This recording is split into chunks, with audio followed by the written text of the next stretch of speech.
Olá a todos, bem-vindos ao Coffee Paste. A minha convidada de hoje é a artista Dinis Machado, a quem eu começo por agradecer muito estar aqui a conversar comigo uns minutos. Obrigado, Dinis. Obrigado.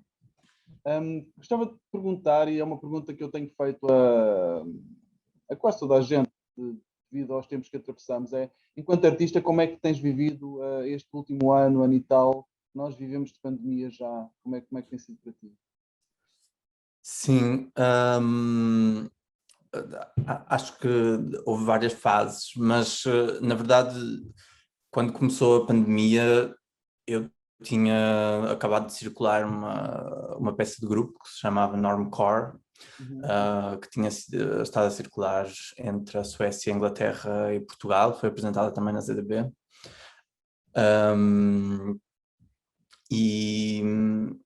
E este período da pandemia era um período que eu tinha já reservado bastante para criação. Eu estive a criar duas peças, uma peça na minha própria companhia, que é esta que vai ser apresentada aqui na ZDB agora, Yellow Puzzle Horse, e uma outra peça que é uma comissão de uma estrutura que existe na Suécia, que é uma espécie de segundo teatro nacional que cria comissões de peças que eles distribuem.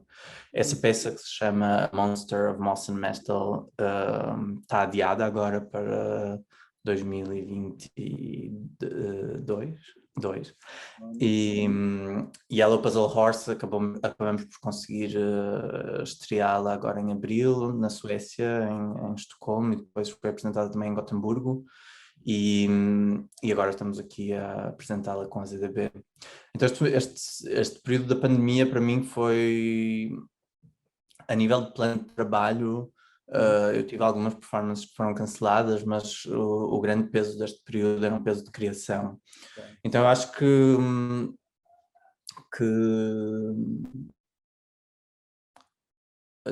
nesse sentido fui muito privilegiada, no sentido de me ter conseguido manter muito mais ao longo do meu plano inicial do que muitas outras pessoas que eu sei que estão a ter imensas adversidades nos seus percursos. Acho que também houve uma participação deste contexto da pandemia nos trabalhos que eu criei, e nomeadamente neste trabalho que vai ser apresentado na ZDB. Este trabalho que vai ser apresentado na ZDB agora é um trabalho que foi criado em grande parte na floresta, numa cabana na floresta na Suécia, e na verdade isso tornou-se mais possível, apesar disso fazer parte deste universo da floresta, fazer parte da peça desde muito cedo no processo de criação. Isso tornou-se mais possível por causa do contexto da pandemia, porque muitas residências foram canceladas, a possibilidade de viajar era menor, então o processo de criação, muitos processos de criação se tornaram mais domésticos, mas para mim também se tornaram mais na possibilidade de estar na floresta a trabalhar.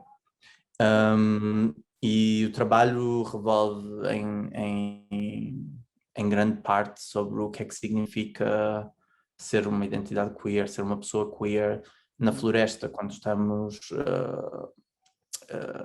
quando alguém está consigo mesma, mais do que a vivência de uma identidade queer na cidade, onde a partir do momento em que pisamos na rua, a nossa identidade tem todo o seu universo privado e toda a sua experiência de habitar um corpo consigo mesma, mas também esse enorme peso que é o olhar dos outros, o olhar das pessoas que estão à nossa volta, o que é aquilo que nós... o que é que a relação que nós produzimos com o nosso corpo produz nas outras pessoas. Então a peça revolve muito sobre o que é que significa estar na floresta quando esse outro olhar não existe de alguma forma. Ok, portanto é uma das grandes questões que abordas, portanto, é essa questão do olhar, não é? De um certo isolamento, será? Podemos falar?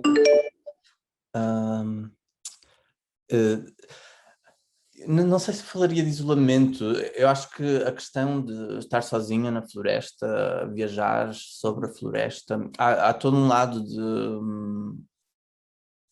Há toda uma relação com estudos de micologia, estudo dos fungos e dos cogumelos, que tem a ver com...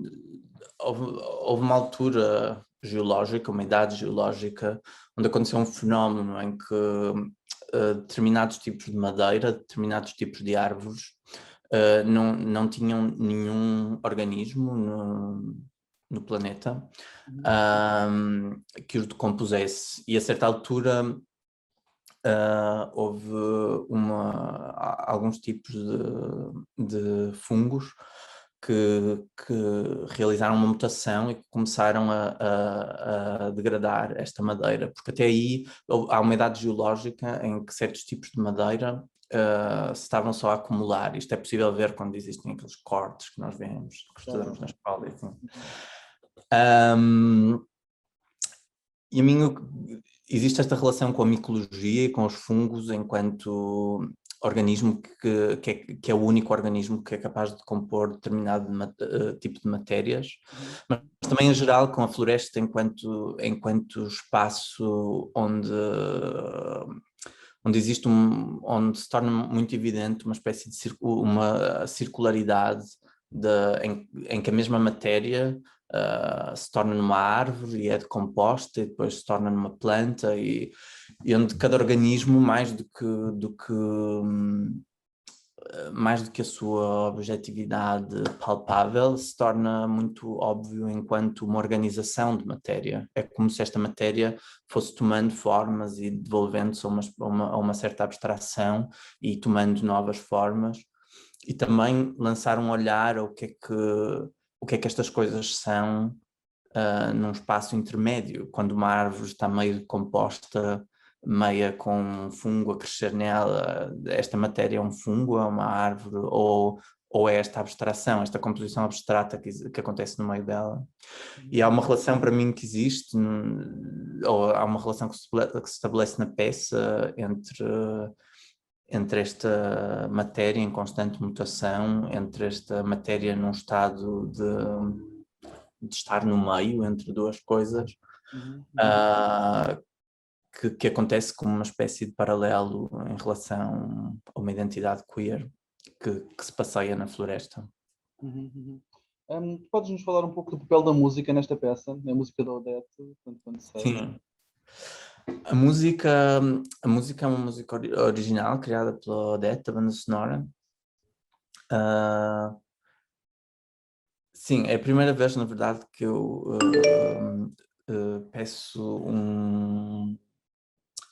alguém para criar uma música inteira para a minha peça. Normalmente, eu já fiz comissões de peças sonoras, mas normalmente são tracks, ou eu peço alguém para remixar um track que já tenho inicialmente. Porque de alguma forma a minha relação com o som e com reorganizar o som é muito importante enquanto matéria coreográfica em si mesma. Muitas vezes eu uso materiais que são muito diversos, como textos misturados com sons, samples de várias coisas. Não sei, Normcore, na minha última peça, havia uma série de sons que eram sons de partida, ou apitos, ou campainhas, ou usávamos também o shepherd tone, que são tons, não sei, há um lado de trabalhar sobre materiais que vêm de diferentes paradigmas, que são vistos como música, ou que são vistos como texto, e de alguma forma explorar, olhar para estes materiais de maneira diferente. O que é que significa pegarmos de repente num texto e olhar e trabalhá-lo como matéria rítmica, ou como sim, de repente olhar para materialidades que são secundárias num determinado material e torná-las primárias. Mas sim, nesta peça de repente eu resolvi trabalhar com a Odete, que criou uma banda sonora inteira para a peça. Uhum. E de alguma forma senti-me mais segura a trabalhar com a Odete, porque a Odete é uma colaboradora desde há muito tempo. Ela trabalhou, a Odete é performer no meu trabalho Cyborg Sunday, que vai ser na verdade apresentado também em Lisboa em julho deste ano. E que foi criada já em 2014, e a Odete tem estado a circular com essa peça desde então, e entretanto colaborou comigo em diversas formas. A certa altura eu também convidei a Odete para fazer um estágio na minha companhia, do qual fazia parte, em parte, ela participar da circulação de Cyborg Sunday, dessa peça do grupo, e em outra parte criar uma pesquisa própria e uma circulação dos trabalhos dela própria. Então existe, a Odete é uma das pessoas com quem eu tenho um diálogo mais próximo desde há 6, 7 anos, e então existe uma intimidade a nível artístico que me pareceu parecer bastante potencial no sentido de criar uma integração quase sinestética entre a música e o movimento, e eu estava muito interessada nisso. Eu estava muito interessada em também criar uma peça em que a dança a performance fosse extremamente musical. Em que sim, que uma dança que tivesse essa abstração da música e onde queerness, nunca sei como traduzir isto para português, mas onde esta queerness pudesse existir menos como uma espécie de aboutness, de coisa de que se fala sobre, mas como um contexto de produção. É uma dança que é criada a partir de um contexto queer, mais do que uma dança que fala sobre ser queer. Okay. Tu tens formação em dança e em artes visuais, não é? Teatro também. Teatro também, ok. Na verdade, o meu bacharelato é em teatro, o meu mestrado é em dança. Okay. E todas essas formas de arte, imagino que influenciam o teu trabalho, não é? Ainda hoje se cruzam, imagino, e influenciam o teu trabalho atual, ou não? Sim, sim, sim. Sim, eu acho que também a nível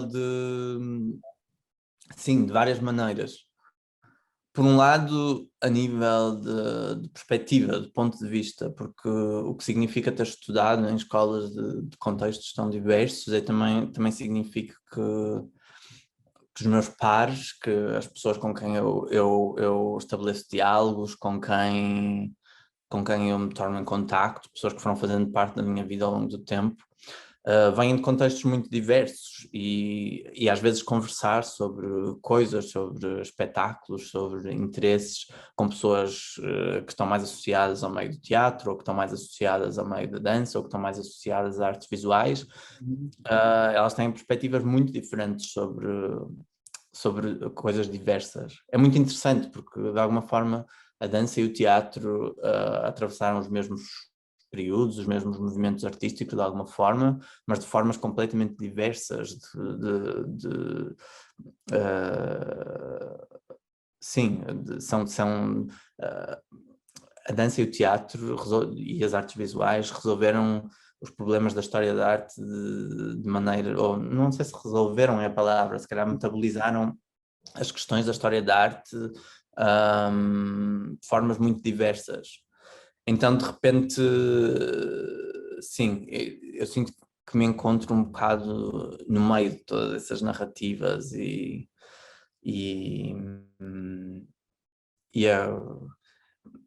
da, para o bom e para o mal. Estou perdida entre essas narrativas todas e faço algum sentido qualquer que se encontra no meio delas, no cruzamento delas. Esse lugar parece muito interessante a nível de pensando questões de género também, porque é isso que nós, enquanto uma pessoa queer, transfeminina, É isso que nós fazemos o tempo todo, é tentar encaixar peças de uma história que foi cronicamente apagada e tentar encontrar resíduos, cantos, hints, e tentar cruzar informação que muitas vezes não está imensamente organizada, que está incompleta, tentar encontrarmos com pessoas que têm o mesmo tipo de pesquisas, que há assim uma espécie de ligação que vai acontecendo pelos sítios que passamos, pelo contacto com as diversas comunidades queer de diversos locais, em que nós tentamos fazer sentido uma história, de criar um referente, alguma coisa em relação com a qual consigamos construir as nossas identidades. Inês, muito obrigado, foi um gosto falar contigo. Obrigado, eu.